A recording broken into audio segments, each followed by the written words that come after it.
आज रात्रि को कौन सी रात्रि? शरदोत्सव मल्लिका, शरद पूर्णिमा की रात्रि।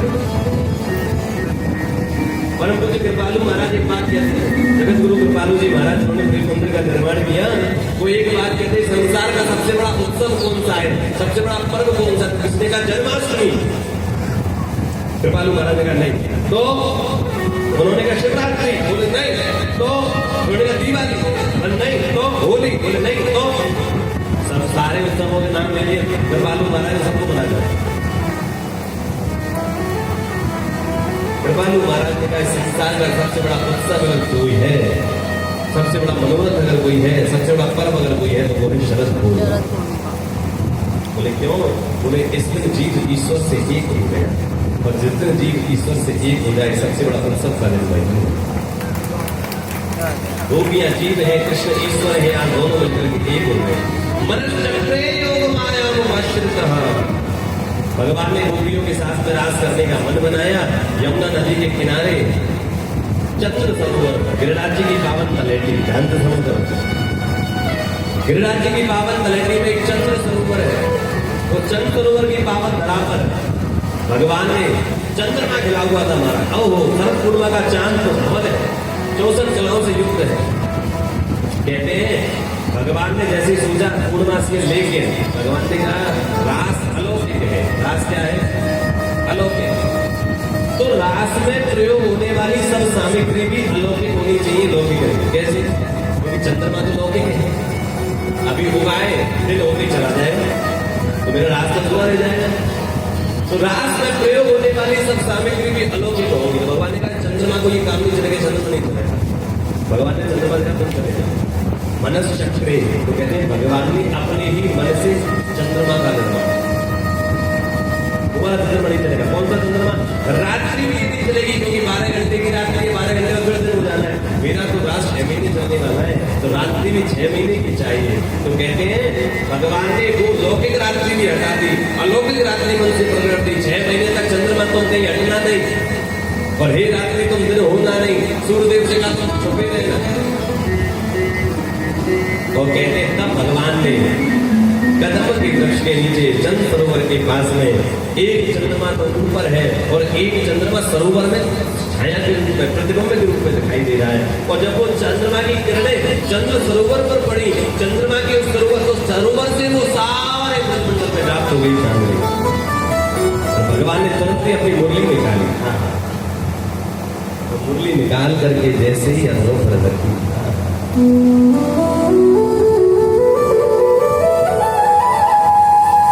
अपने प्राणों का संचार किया।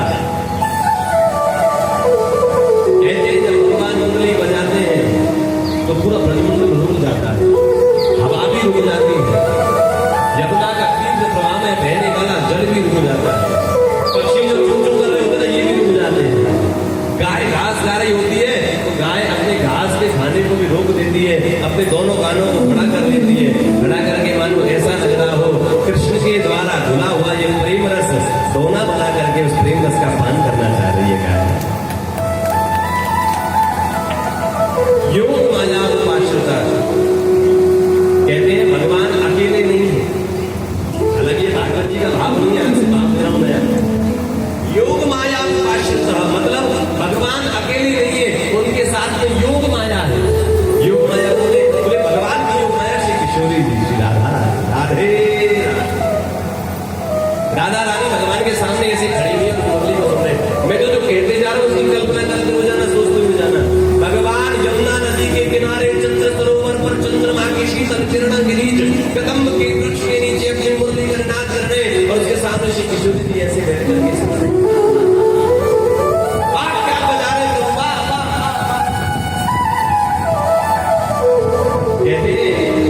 श्री राधा जी जब उस मुरली को सुन रही थी तो श्री राधा जी के मन में एक मनोरथ जागा। क्या जागा?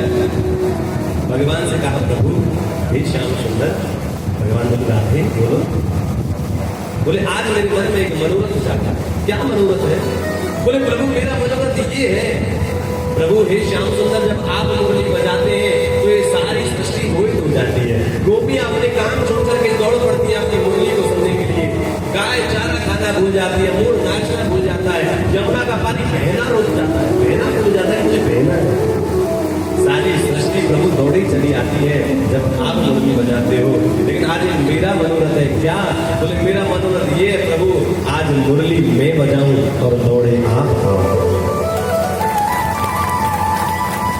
मेरे का मन का मनोरथ ये कि मुरली बजाऊं मैं। जब आप बजाते हो तो समग्र सखियां पूरा ब्रजमंडल दौड़ा आता है, लेकिन आज मेरे मन का मनोरथ है कि मुरली बजाऊं मैं और दौड़े आओ। भगवान ने कहा ठीक है। राधा रानी बोली शायद आपने मेरा मनोरथ ठीक से सुना नहीं, मैं मुरली बजाऊं और दौड़े आओ आप। भगवान बोले तो दौड़े आने के लिए क्या करना पड़ेगा? बोलो अगर कोई दौड़ा आएगा आपके पास कुछ नहीं करना क्या पड़ेगा? पहले बोलो आपके पास में ही है ना, पहले जाना पड़ेगा। भगवान बोले जान तो जाओ ना, तो भगवान चले गए ठीक है बस नहीं और तुम जाओ। भगवान ठीक है बस और तुम जाओ बस। अब तो झाड़ियां भी आ गई, झाड़ी में छुप जाओ। तुम झाड़ी में छुपो, मैं मुरली बजाऊं तो झाड़ी में से निकल कर किधर निकल जाना। वाह राधा जी क्या मुरली बजाइए, वाह वाह। राधा जी की मन का मनोरथ है, मन की इच्छा। भगवान झाड़ियों के पीछे जो है वो छुप गए। इधर राधा जी ने वाह वाह आज मुरली का भी सौभाग्य है। अब तक तो कृष्ण के हाथों का स्पर्श करती थी, आज श्री किशोरी जी के हाथ का स्पर्श कर रही है। और कहते हैं जैसे ही श्री राधा ने उस मुरली को पकड़ा और जैसे ही अपने अधरों से स्पर्श कराया, हा हा हा और जैसे ही अपने प्राणों का स्पंदन उसने किया मुरली में, कहते हैं मुरली मान कर गई, मुरली बजी नहीं। राधा जी बाबा बजेंगे, राधा जी बार बार बजा में बजेंगे, क्या बात है। अब बार बार कोशिश करें बजे नहीं बजे नहीं, तब भगवान को बोला अरे श्याम सुंदर आओ ना। भगवान बोले मुरली तो सुनाई दी नहीं, कहां से आऊं? बजे सुनाई तो जब देगी जब बजेगी, बजेगी बजी नहीं। भगवान दौड़े दौड़े आए, अच्छा अच्छा तब मुझे दिखाओ जरा, रात तो नहीं हो गई? भगवान ने पूछा, भगवान ने बजाई तो बज गई। भगवान बोले बज हो रही है ठीक है दोबारा जाओ, मैं दोबारा बजाती हूँ। अब भगवान फिर छुप गए झाड़ियों के पीछे। फिर राधा जी ने अपने हाथों में लिया, आपसे कहा मुरली बज जाना, देख नाटक मत करो, बज जाओ बज जाओ। तो राधा जी ने फिर अपने अधरों पर रखा, तो कहते हैं फिर मुरली नहीं बजी, फिर मुरली नहीं बजी। खूब कोशिश करें फिर नहीं बजी। भगवान राधा जी फिर आवाज, अरे श्याम सुंदर आओ आओ आओ। भगवान बोले सुनाई नहीं दी, अरे बजी नहीं, कहां से सुनाई देगी? भगवान फिर दौड़े आए, अच्छा भगवान ने फिर बजाई, फिर बज गई। भगवान बजावे तो बजे और राधा जी बजावे तो ध्यान से सुनना ही करना है। भगवान बजावे तो मुरली बजे और राधा जी बजावे तो नहीं बजे।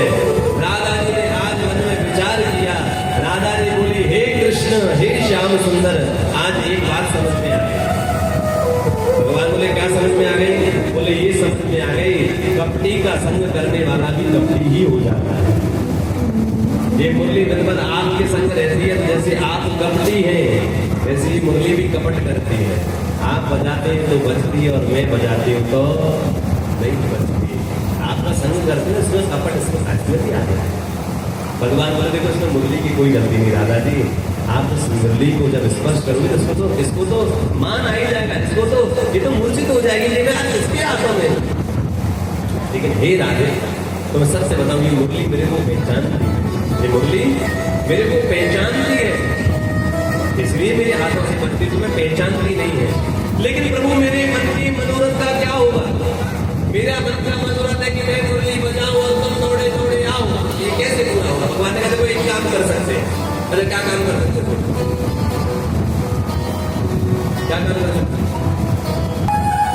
और मुरली के आते ही जैसे ही चित्रों पर राधा ने अपने हाथों को रखा और अपने अधरों का स्पर्श मुरली के उस बजाने वाले क्षेत्र के पास रखा और जैसे ही अपनी अमृत श्वास उस मुरली में फूकी, कहते हैं मुरली ऐसी बनी ऐसी बनी ऐसी बनी ऐसी बनी ऐसी बनी, मानो जब कृष्ण मुरली बजाते तो पूरी सृष्टि मोहित हो जाती।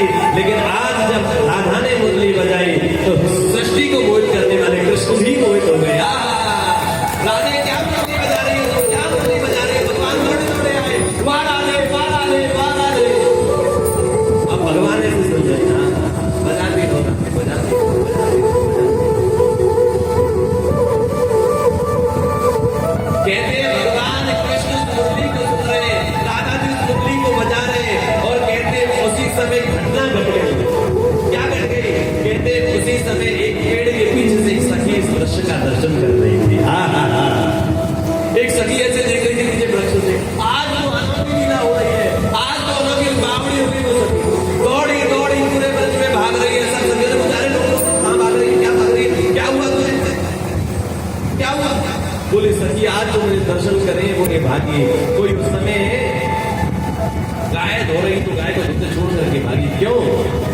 कृष्ण बुलाए तो किसी के लिए रुकना चाहिए।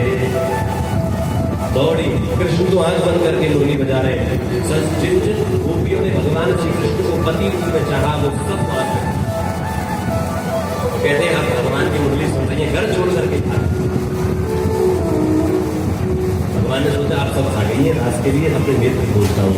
और जैसे ही नेत्र खोले मुरली को बंद किया, कहते हैं उसी समय भगवान ने गोपियों से बोला क्या, स्वागतम हो महाभाग प्रियम किम कर्मणि भगवान कृष्ण को। और अंत में तो भगवान को हार स्वीकार करनी पड़ी। क्यों? गोपियों ने कह दिया प्रभु सबसे बात बताएं, हम पतियों को छोड़ करके आई हैं, लेकिन ये पति तो हमारे शरीर के पति है, आत्मा के पति तो आप ही है। जब आप आगे तो संसार के पतियों से हमारा कोई मतलब नहीं है। मैं आपको सच कहूँ, हम सबके पति तो कुछ नहीं है। ये पति तो इस जन्म में शरीर के लिए मिला है, लेकिन आत्मा तो अजर अमर है। तो ये जब आप आत्मा किसी भी शरीर में क्यों ना जाए, इसके पति कृष्ण ही रहेंगे। तो ये दो चीजें हैं, पति को परमेश्वर मान लो या परमेश्वर को पति मान लो। या तो अपने पति को ही परमेश्वर मान लो, ऐसे बहुत लोग करते हैं, सब लोग यही करते हैं, अपने पति को परमेश्वर मानते हैं। लेकिन मीरा अलग करती है, मीरा ने परमेश्वर को ही पति मान लिया। ये बदलाव था, या तो भगवान को ही अपना पति मान लीजिए, पति को ही भगवान मान लीजिए। लेकिन संसार में अपने पति को भगवान मानोगे तो कहीं ना कहीं अपेक्षाएं तो रखनी नहीं चाहिए, लेकिन पतियों से तो अपेक्षा रहती है। हाँ कि ना? अरे बोलो, कृष्ण को ही पति रूप में ग्रहण करो। और मैं केवल माताओं के लिए नहीं बोल रहा हूँ, इन सबको जो भी हम लोग जितने भी शरीर बैठे हैं, उन सबके पति कृष्ण ही है। हम हमारे लिए आप जितने भी पुरुष वर्ग भी बैठे हैं, हम सबकी आत्मा के पति श्री ठाकुर जी। पति का मतलब है शरणागति। पत्नी अपने पति की शरण में उसके शरण में रहती है। ऐसे हम सब श्री ठाकुर जी के घर में रहना है, उनको पति मानकर के उनके अंदर रहना है, उनके शरण में रहना है। भगवान ने गोपियों से कहा, गोपियां क्या चाहती हो? गोपी ने कहा प्रभु आपके साथ में रास करना चाहती हूँ, बस रास हो जाए और क्या चाहिए। तो कहते हैं भगवान ने गोपियों के साथ में लघु रास किया। क्या किया? लघु यानी छोटा। लेकिन कहते हैं जैसे भगवान गोपियों के साथ में नाचने लगे तो कहते हैं गोपियों के हृदय में अभिमान आ गया। क्या आ गया? अरे बोलो, अभिमान आया और भगवान उनको छोड़ करके चले। क्योंकि मैंने कहा था, शायद मैं कल बोल रहा था, या तो भगवान रह सकते हैं या अभिमान रह सकते। अभिमान आया तो भगवान आ गया। कहते हैं अब गोपियां अपना कृष्ण साथ में थे तो बड़ी आनंद की, लेकिन जैसे ही कृष्ण छोड़ करके गए तुरंत इतनी दुखी हो, इतनी भरे आगे, हे कृष्ण को छोड़ करके क्यों चले थे? कहते हैं उस स्थिति में गोपी ने एक गीत गाया जिसको कहते हैं गोपी गीत। क्या कहते हैं? गोपी गीत। कुछ पंक्तियां हम गोपी गीत की गाएंगे आप सब लोगों के सामने, लेकिन मैं निवेदन करूं, ये स्थिति जैसी गोपियों की है, क्या वो स्थिति हमारी नहीं है? क्या गोपियों को कृष्ण छोड़ करके गए? क्या हम तो नहीं गए? हमको भी कहाँ मिल रहे हैं? मिले हैं क्या? गोपी गीत के माध्यम से गोपियों को कृष्ण मिल गए थे। हो सकता है इसी गोपी गीत के माध्यम से हमको भी कृष्ण